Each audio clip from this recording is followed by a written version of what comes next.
When most people hear the name T.I. Harris, they actually think about the music. They think about Atlanta, Georgia, trap music, grand hustle, reality television, controversy, and the confidence that made him one of hip hop's most recognizable voices in the game. But today, I want to actually take a look beyond the celebrity. What can T.I.'s journey actually teach us about Black ownership, community, responsibility, leadership, and the power of using influence to create opportunities for Black and Brown folk? Because success should not only be measured by how far a person rises, it should also be measured by what that person builds, who they help, and whether their influence actually strengthens our community that helped shape them today. So, thank you. Hello, provokers. I'm Miss Bree Wright, the voice behind Provoking Perspectives, where we provoke thought, shift perspectives, and move beyond those surface level conversations here. Today, we are discussing T.I. Harris, but not only T.I. the rapper. We are examining the entrepreneur, the media personality, the community figure, and the founding executive behind Grand Hustle Entertainment. We are also asking the larger question: what responsibility comes with Black influence? When a person gains money, visibility, access, and power, should that success remain personal or should it become a vehicle beyond community development? And I want to be honest about my perspective here. To be honest, I actually do admire T.I., but admiration should never prevent critical thinking here. I want to make that clear with you guys. It should not require us to ignore mistakes, avoid the difficult questions, or excuse the harmful behavior at hand. And at the same time, criticism should not only stop us from acknowledging meaningful work, growth, business development, or community contributions. People are actually complicated here. Leadership is actually very complicated, and legacy can be even more complicated. And if Provoking Perspectives is going to remain true to its mission, we must be willing to examine the whole person and not merely the biggest accomplishment or the most controversial headline at hand here. So, one of the most important things about T.I.'s public identity is his continued connection to Atlanta. Atlanta is not simply the background of his story, it is part of his actual identity, cultural influence, business development, and the community work. That matters here because success is often presented as an escape from the Black community. People are actually encouraged to leave the neighborhood, separate themselves from everyday people, and actually treat individual wealth as the final destination. But you see, individual success alone does not solve collective problems here. One entertainer cannot repair an underfunded school system. One entrepreneur cannot eliminate the unemployment, guys. One charitable event cannot close the racial gap that is at hand. And however, a successful person can use their influence as a tool. They can bring attention to neglected issues, support local organizations, create employment, mentor young people, invest in businesses, and connect our communities, organizations to resources. T.I.'s career as an artist, entrepreneur, and founding executive of Grand Hustle actually gave him access and visibility that most people do not even have today. The community center question is not simply how famous is he? Excuse me, hold up, throat getting a little dry. But the better question is, what has been done with that access that he has, right? So, celebrity attention is not community power by itself. I want you guys to understand that. But it can be redirected towards building that real, authentic Black community power. Grand Hustle is widely known as T.I.'s entertainment company and his record label, right? But the larger lesson here is ownership. For generations, Black artists have helped create profitable industries while owning very little of the infrastructure surrounding their own talents. We've actually created music, fashion, language, dance, and cultural trends that generated enormous wealth for everybody. But too often, our labels, publishing companies, media platforms, venues, distribution systems remained out of our control. And you see, that's why ownership matters so much. Ownership actually determines who make the decisions here. Ownership actually determines who receives the long-term financial benefits that are out there. Ownership actually determines whether someone is building personal popularity or creating an institution that can employ and develop others. You see, T.I. did not remain the only artist working inside of someone else's infrastructure. He actually became a founding executive and expanded his businesses to television, film, fashion, and media. That offers an important lesson for Black creatives here. You see, talent may get you noticed, but ownership gives you the leverage, right? Visibility may get you into that room, but knowledge, contracts, strategies, financial discipline actually determines whether you remain in that room. The Black community does not lack talent, folks. What we often lack are sufficiently funded and professionally managed institutions capable of developing that talent over time. We need businesses that hire Black workers, production companies that train our Black filmmakers, media platforms that actually develop our Black journalists and our Black commentators. Hello. And we need investment groups that actually help finance our Black businesses from the ground up. Education programs that teach contracts, licensing, credit, taxes, and entrepreneurships. So when we discuss Grand Hustle, we should not ask more than whether it has produced successful music. How many people have received opportunities, huh? How many careers were developed? How many how much knowledge was actually transferred? How much wealth actually circulated within the Black communities? And what was built can survive beyond one personality. So let me know in the comments when you hear Grand Hustle, do you think about the record label that he has, or do you also think about the larger responsibility to build, own, employ, mentor, and create those opportunities, right?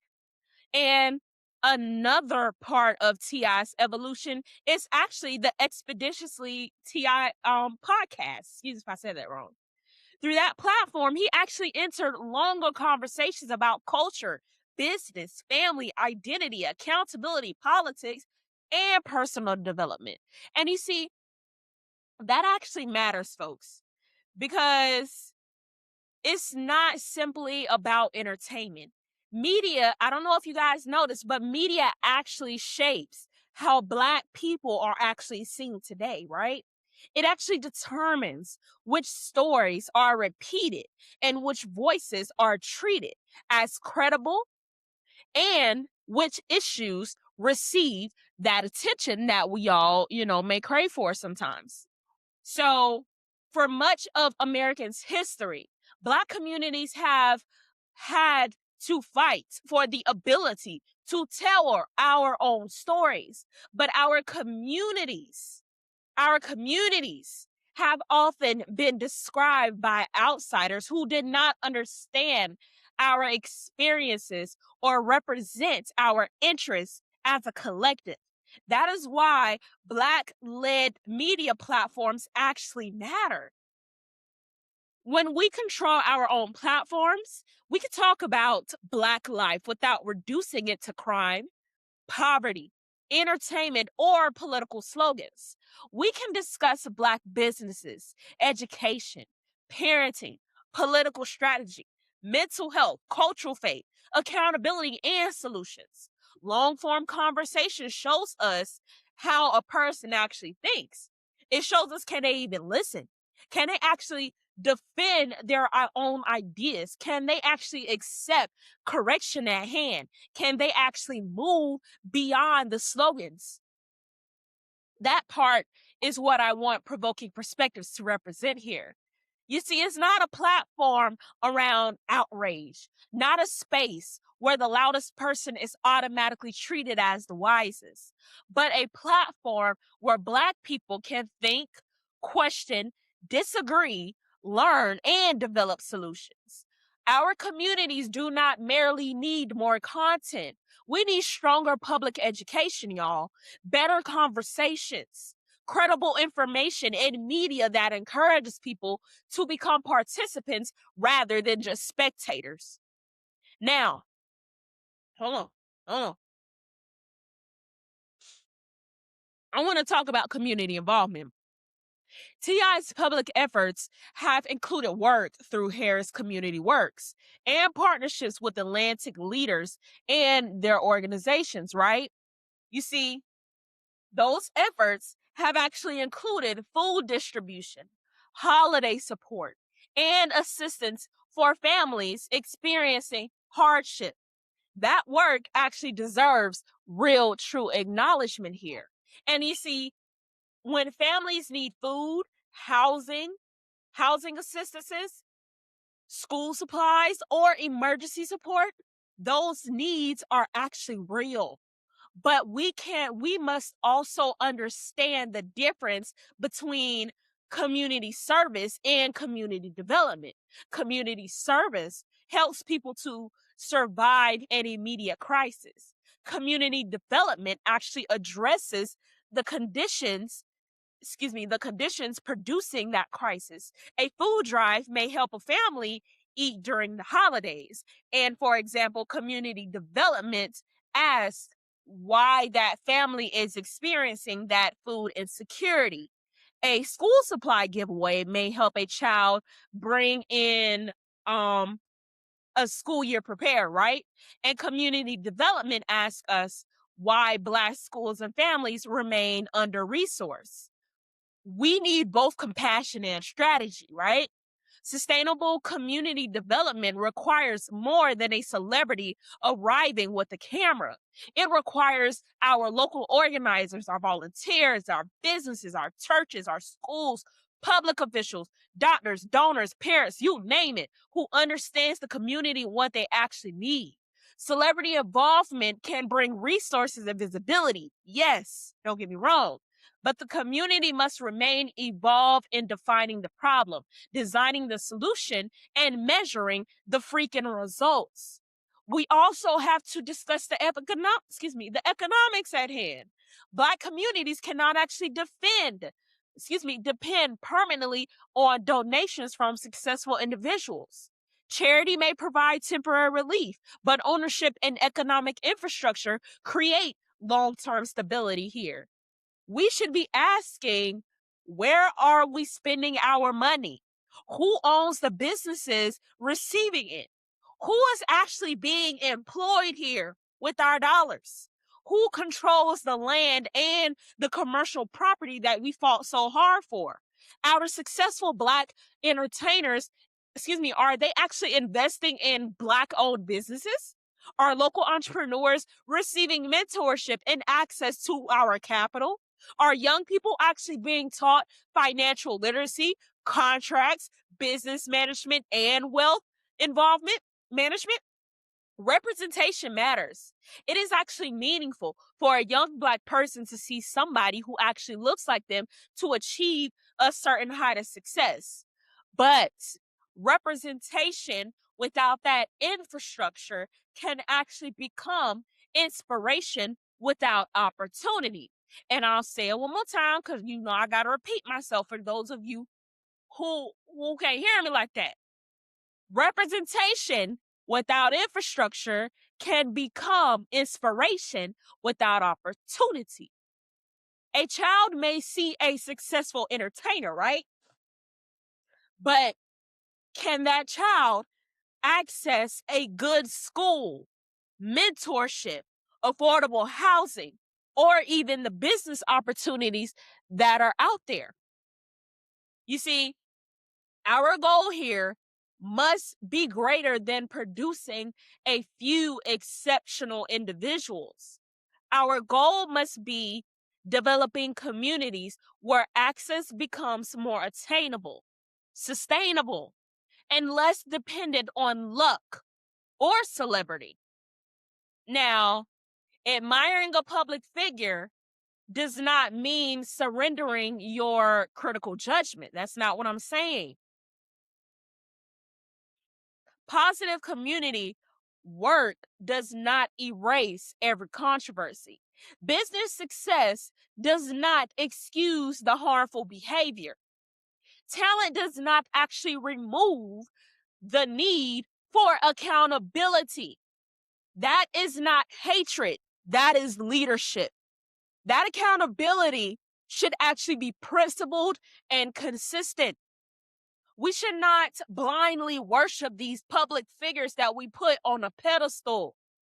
We should also not act as though people are incapable of growth. A person can be talented and flawed at the same time.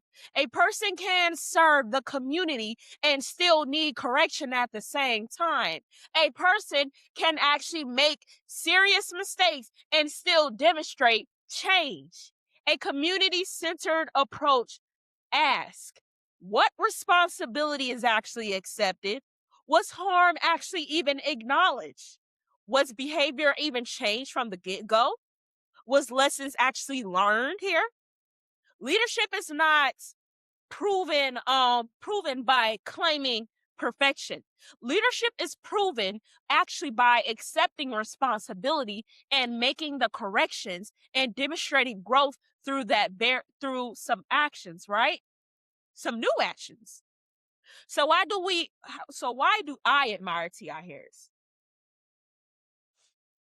I admire T.I. because of his confidence and his ability to communicate presence. I admire his willingness to enter the conversation about business, culture, family, responsibility, and success. I admire that he did not allow himself to actually remain trapped inside of one professional identity.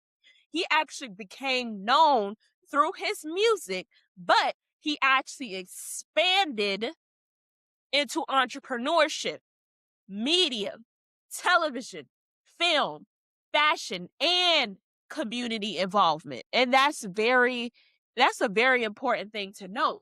And even more importantly, I actually admire the lesson behind his expansion efforts. Black people should never allow the world to define us only by our talents. An athlete can become an investor. An artist can become an executive. A teacher can become a policy advocate. A barber can become a mentor, right? I know y'all know about that. A parent can become a neighborhood organizer. That I do believe in. A young person from a difficult environment can actually become a builder and a source of opportunity for others. But remaining connected to the community must mean more than returning for a photo opportunity. Connection should produce investment. Connection should produce mentorship. Connection should actually produce more jobs. Connection should produce much stronger institutions. Connection should help the next generation to foresee greater possibilities for themselves and encourage them to actually go after it. This episode is not only about T.I. Harris. It is about what the Black community should expect from people who gain influence. Should successful Black public figures give back to our communities? Yes. Should giving black mean should giving back mean charity, investment, mentorship, advocacy, or all four? Our community members included in decision making. Our local organizations actually strengthened. Our jobs actually created. Our young people being trained. Our black businesses even being supported. And what should we expect from ourselves, right? Because it is easy to place every responsibility on our black and brown celebrities. But community transformation also requires our ordinary people. It requires parents involved in our schoolhouses. It requires residents attending local meetings. Business owners hiring and training young people, right?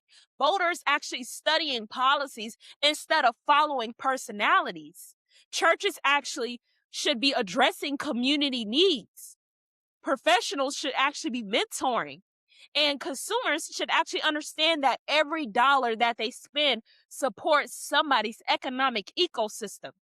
No celebrity can substitute for an organized, informed, disciplined, and economically conscious people. The true measure of our influence is not how many people recognize your name. It is what happens because your name carries weight. Who actually receives an opportunity? Who receives the training? What businesses actually grows? What organization actually can become stronger? What young person actually sees new possibilities when they wake up every morning? And what remains after the spotlight moves somewhere else? T.I. Harris still matters, not just because he performed at the BET Awards, no, but because his story is about more than music. It is about transformation. It is about turning visibility into ownership. It is about moving from performer to executive. It is about using the media to shape conversations today. And it is about the possibilities and responsibilities that come with the influence. For me, admiration does not require blindness. We can appreciate the work, yes. We can examine the choices, of course. We can recognize community contributions. We can actually demand accountability. And we can use one person's journey to begin a larger conversation about Black and Brown leadership, okay? The ultimate goal cannot be to create more celebrities. The goal must be to create stronger Black families, stronger Black businesses, stronger Black schools, stronger Black institutions. They don't want that from us, y'all. And stronger pathways for the next generation, right? And that is how influence become impact. That is how individual success contributes to collective progress. And that is how we provoke our thoughts. That is how we shift our perspective, ladies and gentlemen. Now, I want to hear from y'all, of course, like I always do. What part of T.I.'s Harris legacy actually stands out most to you? Is it his music? Is it Grand Hustle Entertainment? Is it his business development? Is it even his media presence? Be honest. Or is it his community involvement? And what should the Black community reasonably expect from successful entertainers, athletes, and entrepreneurs and our public figures? Should they even focus on charity? Should they invest in more Black businesses? If so, hit me up. Should they even mentor people? How, should they even help build our community institutions? So leave your perspective in the comments below, but do not stop the praise or the criticism. Tell us what real measurable community impact should look like. And please like this video, subscribe to the channel, and share it with someone who believes that Black success should contribute to Black community development. And I'm Miss Bree, the voice behind Provoking Perspectives. We are provoking thought and we are shifting perspectives. And most importantly, we are strengthening our Black and Brown communities. So until next time, provokers, I encourage you guys to keep thinking beyond the headlines. And remember, our influence becomes meaningful when it helps build something greater than our own selves. So, subscribe to Provoking Perspectives, join the conversation, support Black owned businesses, become active in your communities, and visit provokingperspectives.org. And I'll catch you guys in the next video.